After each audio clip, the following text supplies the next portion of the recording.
শিশুদের উপরে রোজা ফরজ নয়, একথা আমরা সবাই ইতিপূর্বে জেনে গেছি।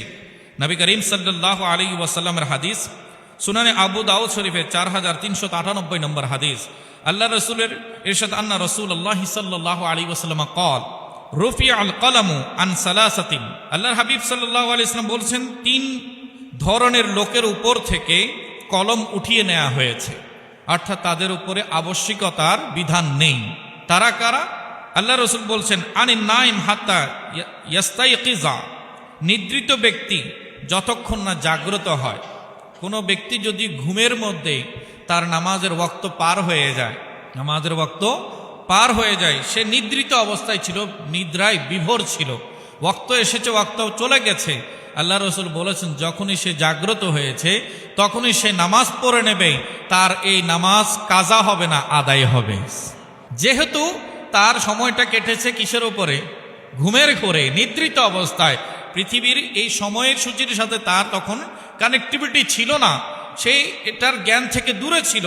সেজন্য বলেছেন তাকে নামাজ কাজা করে ফেলেছে এমন অপরাধী জ্ঞান করা হবে না, বরঞ্চ যখন সে জাগ্রত হবে তখনই তার জন্য নামাজের ওয়াক্ত। একটু বড় করে বলুন সুবহানাল্লাহ।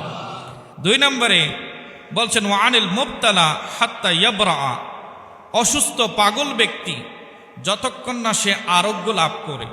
কারো যদি সেন্স কাজ না করে, কেউ যদি মানসিক ভারসাম্য হারিয়ে ফেলে, সে ভালো মন্দ পার্থক্য করতে পারছে না, জীবনের উদ্দেশ্য সম্পর্কে যে অনভিজ্ঞ থাকে, ওই মুহূর্তের মধ্যে স্বাভাবিক স্মৃতি তার ফিরে না আসা পর্যন্ত, ওই সময়ের মধ্যে যদি রোজার সময় যায়, ওই সময়ের মধ্যে যদি জাকাতের সময় যায়, ওই সময়ের মধ্যে যদি নামাজের সময় যায়, যেটাই পার হোক না কেন তাকে সেগুলো রিপ্লাই করতে হবে না, কারণ তখন সে স্বাভাবিক জীবন যাপনে ছিল না।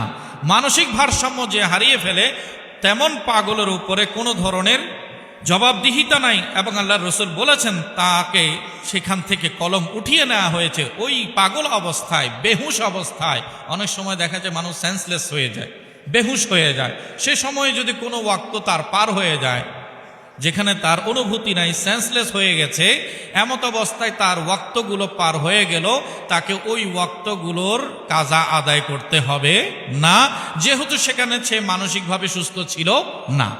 মানসিক সুস্থতা কিন্তু ইবাদতের বড় জরুরি বিষয়।